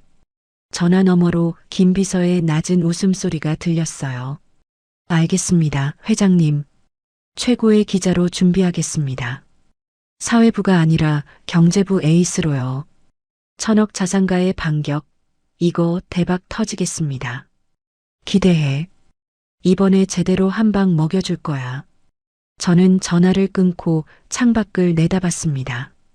골목 끝으로 저녁 노을이 물들고 있었어요. 하늘이 불타는 것처럼 붉었습니다. 박영감, 당신이 먼저 전쟁을 선포했어. 좋아, 받아주지. 그런데 말이야, 칼을 뽑았으면 무라도 썰어야 하는 법이지. 내가 뽑은 칼이 누구 목을 벨지 두고 보자. 저는 낡은 의자에 앉아 천천히 미소 지었습니다. 작전이 머릿속에서 그려지고 있었어요. 저들은 모릅니다. 지금 자기들이 덫에 발을 들여놓았다는 걸요. 법인카드 횡령 증거, 암 치료비 절도 증거, 부동산 사기 시도 증거. 제 손에는 폭탄이 가득합니다. 저쪽에서 소송을 걸어왔으니 이제 그 법정에서 모든 걸 터뜨려 줄 거예요. 사흘 후면 모든 게 뒤집어집니다. 인터뷰 기사가 나가는 날 세상은 진실을 알게 될 겁니다. 누가 피해자이고 누가 가해자인지. 그때까지 조금만 더 참으면 돼요. 사흘 후 아침 저는 강남의 한 호텔 스위트룸에 앉아 있었습니다. 오늘은 인터뷰 기사가 나가는 날이에요. 밤새 잠을 설쳤습니다. 긴장돼서가 아니라 기대가 됐거든요. 드디어 진실이 세상에 공개되는 날이니까요. 김 비서가 섭외한 기자는 경제부 에이스 기자였습니다. 대기업 비리 전문으로 유명한 사람이었죠. 특종의 목마른 기자와 폭로할 거리가 산더미인 제가 만났으니 좋은 기사가 나올 수밖에 없었어요. 9시 정각 휴대폰에 알림이 떴습니다. 기사가 올라간 거예요. 제목은 이랬습니다. 단독 고물상 할머니의 정체는 천억 자산가, 사위의 충격적 범죄 행각 공개. 저는 기사를 천천히 읽어내려갔어요. 기자가 제 이야기를 잘 정리해줬더군요. 기사 내용은 충격적이었습니다. 서울 외곽의 허름한 고물상 주인 황금자 씨가 사실은 강남, 판교, 재개발 지역에 1200억 원 이상의 부동산을 보유한 자산가라는 것. 40년 동안 정체를 숨기고 딸을 키워온 어머니의 사연이 상세히 적혀 있었어요. 그리고 그녀의 사위 박준성이 저지른 범죄 목록이 나열되어 있었습니다. 첫째, 회사 법인카드 1,500만 원 횡령. 본부장 출장 중 책상에서 몰래 빼간 것. 둘째, 장모의 부동산을 시세의 3분의 1에 빼돌리려 한 사기 시도. 리베이트 2억 원 챙기려 했음. 셋째, 암 투병 중인 아내의 치료비 5천만 원 절도. 인감 도용. 넷째, 가족여행을 빙자한 두바이 도피. 아내는 병원에 버려두고. 기사에는 증거 자료도 첨부되어 있었습니다. 법인카드 사용 내역서, 부동산 계약서 초안, 은행거래 내역서. 모두 제가 제공한 것들이었죠. 기사가 올라가자마자 댓글이 폭주했어요. 실시간 검색어 1위에 고물상 할머니가 올랐습니다. 어제까지 저를 욕하던 사람들이 손바닥 뒤집듯 태도를 바꿨어요. 장모님이 1,000억 자산가였어? 대박이다. 이거 영화로 만들어야 함. 사위가 진짜 쓰레기네. 아내 암 치료비를 훔쳐가다니. 인간이 아니다. 시어머니가 피해자인 척 언론 플레이 했구나. 역겹다. 사과해라. 사막에 버린 거 잘했다. 나 같으면 데리러 안 갔어. 거기서 삭히지. 할머니 멋있다. 진짜 통쾌하네. 시원하다. 저는 댓글을 읽으며 쓴웃음을 지었습니다. 여론이란 게 이렇게 쉽게 바뀌는 거예요. 어제의 악당이 오늘의 영웅이 되고 어제의 피해자가 오늘의 가해자가 됩니다. 사람들은 진실을 원하는 게 아니에요. 그저 자극적인 이야기를 원할 뿐이죠. 10시쯤 되자 방송국에서 연락이 왔어요. 시사 프로그램에서 인터뷰 요청이 들어온 거죠. 생방송으로 출연해달라고 했습니다. 저는 수락했어요. 이왕 시작한 거 끝까지 밀어붙여야죠. 숨길 것도 없고 부끄러울 것도 없으니까요. 오후 2시 방송국 스튜디오에 도착했습니다. 저는 검은색 정장에 진주 브로치를 달고 나갔어요. 고물상 할머니가 아닌 1,000억 자산가 황금자로서요. 메이크업 아티스트가 화장을 고쳐주고 스타일리스트가 옷매무새를 다듬어줬습니다. 거울에 비친 제 모습이 낯설었어요. 하지만 불쾌하지 않았습니다. 이게 진짜 저니까요. 카메라 앞에 앉으니 조명이 눈부셨습니다. 진행자가 물었어요. 황 회장님, 왜 그동안 정체를 숨기고 사셨나요? 저는 카메라를 똑바로 바라보며 대답했어요. 딸을 위해서였습니다. 돈 때문에 사람이 변하는 걸 너무 많이 봤거든요. 딸이 돈이 아닌 진심으로 사랑받길 바랐어요. 하지만 결과적으로 제 딸은 돈을 노린 사람에게 속았습니다. 진행자가 이어서 물었어요. 사위분이 저지른 일에 대해 어떻게 생각하세요? 저는 잠시 숨을 고르고 말했습니다. 분노합니다. 하지만 더 큰 건 슬픔이에요. 제 딸이 암 수술을 받고 회복하는 동안 남편이라는 사람은 아내의 치료비를 훔쳐서 호화 여행을 갔어요. 그게 남편입니까? 그게 가족입니까? 제 눈가에 눈물이 맺혔습니다. 연기가 아니었어요. 진심이었죠. 딸 생각을 하니 가슴이 미어졌습니다. 방송이 나간 후 반응은 폭발적이었습니다. 시청률이 동시간대 1위를 찍었고 온라인에서는 제 인터뷰 영상이 퍼져나갔어요. 상황은 완전히 뒤집어졌습니다. 박영감 측에서 걸어온 소송들이 흔들리기 시작했어요. 여론이 완전히 저희 편으로 돌아섰거든요. 법원도 여론을 완전히 무시할 수는 없는 법이죠.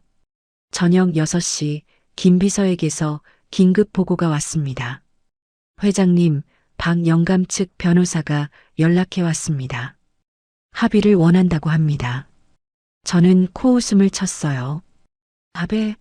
며칠 전에 2억 들고 오라던 사람들이? 네. 이번엔 조건 없이 이혼 소송 취하하고 해고, 무효 소송도 철회하겠다고 합니다. 박준성 씨 형사 처벌만 안 받게 해달라고요. 대신 형사 고소만 취하해달라고 합니다. 저는 창밖을 바라봤습니다. 해가 지고 있었어요. 노을빛이 유리창에 반사되어 방 안을 붉게 물들였습니다. 며칠 전만 해도 2억 내놓으라던 사람들이 이제는 고개를 숙이고 있군요. 거절해. 네. 거절하라고. 내가 왜 합의해야 해? 저쪽에서 먼저 칼을 뽑았잖아. 살인 미순이 뭐니 하면서 겁주려 했고 언론에 기사까지 뿌렸어. 이제 와서 칼 집어넣자고? 안 돼. 끝까지 간다. 저는 단호하게 말했습니다. 그날 밤 또 다른 폭탄이 터졌어요. 김 비서가 조사한 박영감의 재산 내역에서 문제가 발견된 겁니다. 회장님, 박영감이 정미소 땅을 판 돈으로 아들 학자금과 결혼 자금을 댔는데요. 그 땅을 살 때 탈세를 한 정황이 있습니다. 30년 전 거래인데 이중 계약서를 썼더라고요. 실거래가보다 훨씬 낮게 신고해서 세금을 탈루한 거예요. 탈루한 세금이 당시 기준으로 5천만 원이 넘고 가산세까지 붙으면 지금은 2억 원이 넘을 겁니다. 저는 눈이 번쩍 떠졌습니다. 2억 원이라니. 공교롭게도 박영감이 합의금으로 요구했던 금액과 같았어요. 증거는 확보했습니다. 당시 부동산 중개업소 장부와 실제 계약서, 사본이 남아 있었어요. 중개사 아들이 아버지 유품 정리하다가 찾은 거라고 합니다. 저는 천천히 고개를 끄덕였습니다. 이거면 됩니다. 박영감이 아들 감싸려고 발버둥 치는데 정작 본인 뒤통수에 칼이 꽂혀 있었던 거예요. 그 자료 국세청에 넘겨. 알겠습니다. 다음 날 아침 준성이에게서 전화가 왔습니다. 제 딸 지은이의 휴대폰으로요. 아직 이혼 전이니까 남편 번호로 뜨는 거겠죠. 저는 지은이 대신 받았어요. 여보세요? 전화기 너머로 준성이의 떨리는 목소리가 들렸습니다. 울먹이는 것 같았어요. 장모님이세요? 저 준성이에요. 제발 합의해 주세요.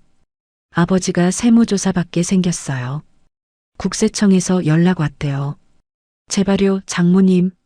저는 차갑게 대답했습니다. 세무조사? 탈세했으면 세금 내야지. 그게 법이야.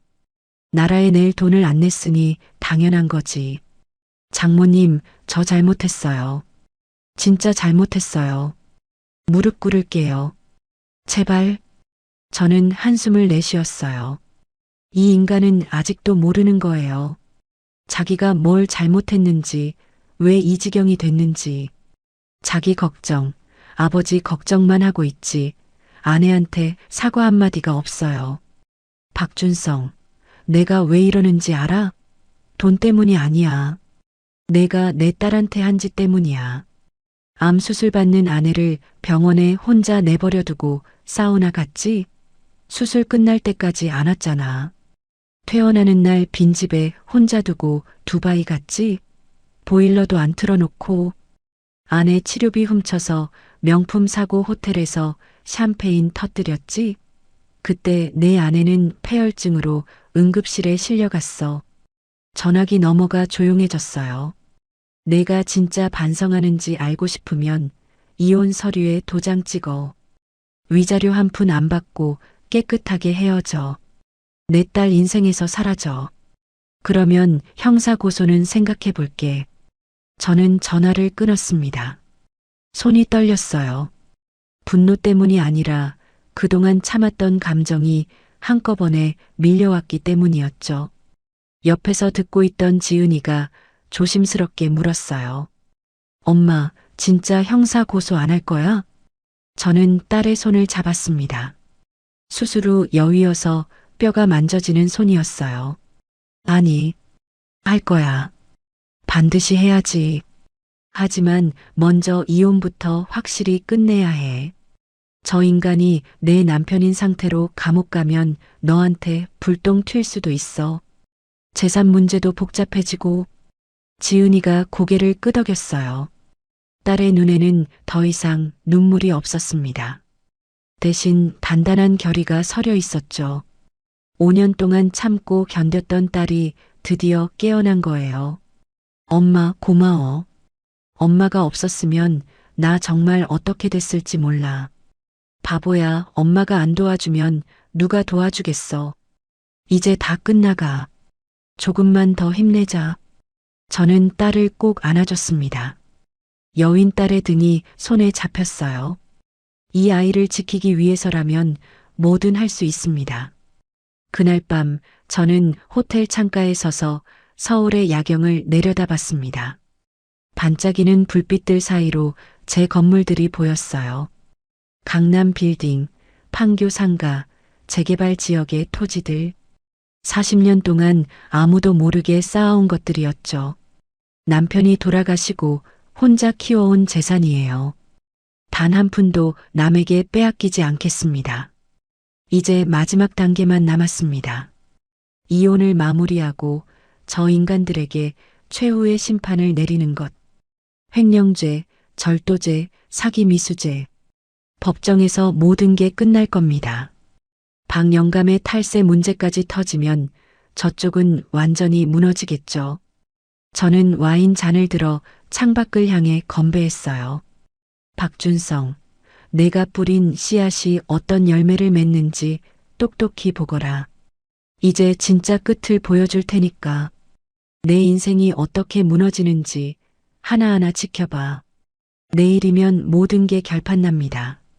일주일 후 서울가정법원 앞이었습니다. 저는 딸 지은이와 함께 법원 계단을 올랐어요. 오늘은 이혼 조정 기일이었습니다. 12월에 차가운 바람이 불었지만 제 마음은 오히려 따뜻했어요.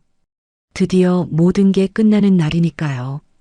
법원 복도에서 준성이 일가와 마주쳤어요.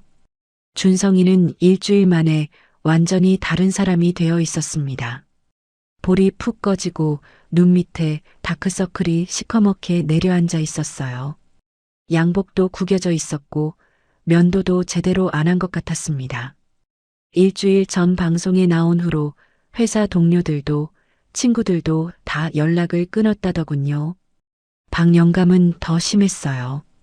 국세청 세무조사 통보를 받은 후로 밤잠을 못 잤는지 얼굴이 누렇게 떴더군요. 등이 굽어 있었고 눈빛에 힘이 없었습니다. 며칠 전까지 큰 소리 치던 사람 맞나 싶을 정도였어요.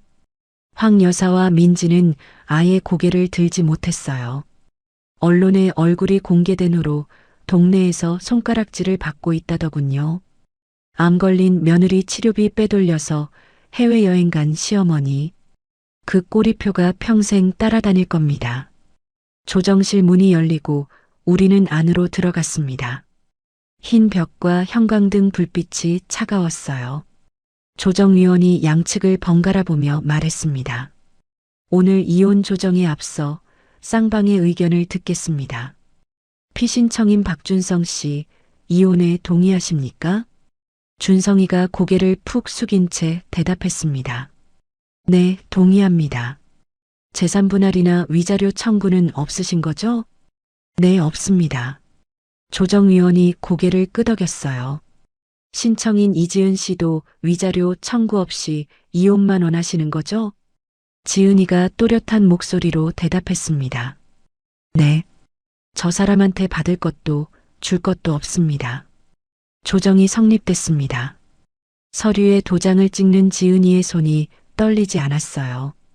또렷하고 힘있게 도장을 찍었습니다. 5년간의 결혼 생활이 종이 한 장으로 끝났습니다. 사랑한다고 믿었던 5년, 참고 견뎠던 5년, 배신당했던 5년.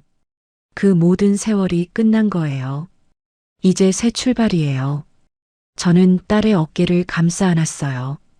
잘했어. 이제 다 끝났어. 이제 새로 시작하는 거야. 지은이가 고개를 끄덕였습니다. 눈가에 눈물이 맺혔지만 흘리지 않았어요.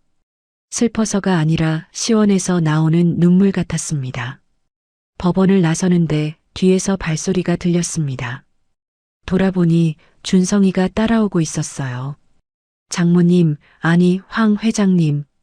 저는 걸음을 멈추고 그를 바라봤습니다. 준성이가 갑자기 무릎을 꿇었어요. 법원 앞 계단에서요. 지나가던 사람들이 쳐다봤습니다. 죄송합니다. 진심으로 죄송합니다. 제가 인간이 아니었습니다. 제가 미쳤었어요. 눈이 멀었었어요. 준성이가 이마를 바닥에 찧었습니다. 법원 계단 콘크리트 바닥에요. 쿵 하는 소리가 났어요. 저는 그를 내려다봤어요. 한때 내 딸의 남편이었던 사람. 내 딸을 가장 행복하게 해줄 거라고 믿었던 사람. 결혼식 날 그 환한 웃음을 아직도 기억합니다. 하지만 그는 내 딸을 가장 깊이 배신했어요. 박준성, 나한테 사과할 게 아니라 지은이한테 해. 준성이가 지은이를 바라봤어요. 하지만 지은이는 그를 쳐다보지도 않았습니다. 지은아, 미안해. 정말 미안해. 나 때문에 고생 많이 했지? 지은이가 천천히 입을 열었어요. 목소리가 차분했지만 단호했습니다. 박준성 씨, 나는 당신을 용서할 생각 없어요. 용서해달라고 하지도 마세요. 내가 암 수술 받을 때 당신 어디 있었어요? 사우나에 있었잖아요. 내가 퇴원하는 날 당신 어디 있었어요? 두바이에서 샴페인 터뜨리고 있었잖아요. 그런 당신을 내가 왜 용서해요? 준성이가 고개를 더 숙였어요. 그냥 내 인생에서 사라져 주세요. 다시는 연락하지 말고 다시는 내 앞에 나타나지 마세요. 그게 당신이 나한테 해줄 수 있는 마지막이에요. 지은이가 돌아서서 걸어갔습니다. 저도 딸을 따라 걸었어요. 뒤에서 준성이의 흐느끼는 소리가 들렸지만 돌아보지 않았습니다. 돌아볼 이유가 없었어요. 한 달 후 준성이는 검찰에 기소됐습니다. 업무상 횡령, 절도 사문서 위조. 혐의가 산더미였어요. 변호사가 선처를 호소했지만 소용없었습니다. 재판 결과 징역 2년에 집행유예 3년을 선고받았어요. 감옥에는 안 갔지만 전과자가 됐죠. 앞으로 제대로 된 회사에 취직하기는 어려울 겁니다. 허세 부리며 본부장인 척하던 남자가 이제는 이력서도 못 내는 신세가 됐어요. 박 영감은 탈세로 추징금 2억 3천만 원을 내야 했어요. 30년 전 탈세인데 가산세가 눈덩이처럼 불어난 거죠. 정미소 땅 팔아서 번 돈의 절반 가까이를 세금으로 토해낸 셈입니다. 게다가 탈세 전과까지 생겼으니 시골에서 얼굴 들고 다니기 힘들어졌을 거예요. 동네 이장 자리도 내려놓았다더군요. 황 여사는 동네에서 왕따가 됐다더군요. 같이 다니던 친구들이 다 등을 돌렸대요. 암 걸린 며느리 돈 빼돌린 시어머니. 그 소문이 온 동네에 퍼졌으니까요. 교회에서도 눈총을 받아서 발길을 끊었다고 합니다. 며칠 전 마트에서 우연히 마주쳤다는 이웃 말로는 완전히 늙어 보였대요. 자업자득이죠. 민지는 명품 가방 다 팔아서 언니 카드 대금 갚느라 정신없다고 들었습니다. 400만 원짜리 가방이 중고로 팔리니까 100만 원도 안 됐대요. 도난 카드 사용으로 경찰 조사도 받았고요. 벌금 300만 원 내고 겨우 마무리됐다더군요. 허세 부리던 인스타그램 계정은 삭제했어요. 팔로워들한테 욕먹기 싫었겠죠. 저요? 저는 다시 고물상으로 돌아왔습니다. 정장을 벗고 다시 낡은 작업복을 입었어요. 진주 목걸이 대신 목장갑을 끼고요. 사람들은 왜 천억 자산가가 고물상 일을 하느냐고 묻습니다. 하지만 저는 이게 좋아요. 손으로 뭔가를 만지고 정리하고 가치 없어 보이는 것에서 쓸모를 찾아내는 일. 그게 제 인생이었고 앞으로도 그럴 겁니다. 어느 날 오후 저는 고물상 마당에서 고철을 분류하고 있었어요. 그때 딸 지은이가 찾아왔습니다. 손에는 서류 봉투가 들려 있었어요. 엄마, 나 취직했어. 저는 손을 멈추고 딸을 바라봤습니다. 취직? 어디? 엄마 회사. 김 전무님이 소개해줬어. 부동산 관리팀이래.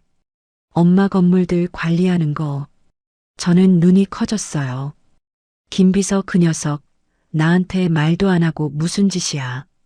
지은아, 내가 왜 거기서 일해? 엄마 돈 있잖아. 엄마, 나 이제 혼자 살아야 해. 엄마 돈으로 평생 놀고 먹을 순 없잖아. 내 힘으로 살고 싶어. 그리고 솔직히 엄마 재산이 얼마나 되는지 알고 싶기도 하고. 1,000억이라는데 진짜야? 지은이가 장난스럽게 웃었어요. 저는 한숨을 쉬면서도 웃음이 났습니다. 그래, 이게 맞지. 이렇게 씩씩하게 다시 일어서는 거지. 남편한테 기대서 살다가 배신당한 딸이 이제 제 발로 서겠다고 하잖아요. 그래, 열심히 해. 근데 특혜 같은 거 기대하지 마. 엄마라고 봐주는 거 없어. 알아, 엄마. 걱정 마. 나 일 잘해. 두고 봐. 딸이 환하게 웃었습니다. 암 수술 후 처음 보는 밝은 웃음이었어요. 해맑고 시원한 웃음. 저는 그 웃음을 보며 가슴이 뭉클했습니다. 이 웃음을 지키기 위해 싸웠던 거예요. 이 웃음 하나면 1,000억도 아깝지 않아요. 참, 엄마. 응? 병원에서 검사 결과 나왔는데 암 재발 소견 없대. 림프절 전이 걱정했는데 깨끗하대. 3개월마다 검사 받으면 된대. 저는 그 말을 듣고 눈물이 핑 돌았어요. 그동안 가장 무서웠던 게 바로 그거였습니다. 복수고 뭐고 딸이 건강하지 않으면 다 소용없잖아요. 참으려 했는데 참아지지 않았어요. 딸을 끌어안고 한참을 울었습니다. 다행이다. 정말 다행이다. 하늘이 도운 거야. 엄마, 울지 마. 나 이제 괜찮아. 진짜 괜찮아. 딸이 제 등을 토닥여줬어요. 언제 이렇게 컸나 싶었습니다. 아픈 딸을 내가 챙겨야 하는데 오히려 딸이 나를 위로해주고 있었어요. 저녁 노을이 고물상 마당을 물들였습니다. 녹슨 고철 더미 위로 붉은 빛이 내려앉았어요. 누가 보면 초라해 보일 수도 있겠지만 저한테는 세상에서 가장 아름다운 풍경이었습니다. 이 고물상에서 딸을 키웠고 재산을 모았고 지금 딸과 함께 앉아 있으니까요. 저는 딸과 나란히 앉아 하늘을 바라봤습니다. 지은아, 앞으로 어떻게 살고 싶어? 글쎄, 일단은 일 열심히 하고 돈 모아서 엄마한테 뭐 사드리고 싶어. 그리고 언젠가 좋은 사람 만나면 다시 결혼도 하고 싶고 이번엔 사람 제대로 보고 엄마처럼 강하게 살고 싶어. 혼자서도 씩씩하게. 저는 딸의 손을 꼭 잡았어요. 손이 따뜻했습니다. 넌 이미 강해. 엄마보다 더. 암도 이기고 배신도 이기고 내가 자랑스러워. 딸이 제 어깨에 기대왔습니다. 따스한 체온이 느껴졌어요. 향긋한 샴푸 냄새가 났습니다. 내 딸, 내 보물. 저는 하늘을 올려다봤습니다. 별이 하나둘 떠오르고 있었어요. 70평생을 살면서 이렇게 마음 편한 적이 없었습니다. 재산이 1,000억이 있어도 행복하지 않았어요. 남편이 일찍 떠나고 딸이 아프고 사위가 배신하고 걱정과 분노로 점철된 나날이었죠. 하지만 지금 딸과 함께 녹슨 고철 위에 앉아 있는 이 순간이 제 인생에서 가장 행복했습니다. 복수는 끝났습니다. 뿌린 대로 거둔 거예요. 나쁜 짓 한 사람들은 벌을 받았고 우리는 다시 일어섰습니다. 하지만 우리의 삶은 이제 시작이에요. 새로운 시작. 딸과 함께하는 새로운 인생. 저는 딸을 꼭 안으며 속으로 중얼거렸습니다. 이제 됐어. 이제 진짜 됐어. 고생 많았다, 금자야. 그리고 진심으로 고맙다, 내 딸 지은아. 오늘의 사연 어떠셨나요? 사연이 마음에 닿았다면 더 좋은 사연으로 찾아뵐 수 있도록 구독과 좋아요를 눌러주세요. 그리고 사연의 주인공을 위한 따뜻한 말씀도 댓글로 부탁드립니다. 여러분의 오늘을 응원합니다. 인생 소풍이었습니다.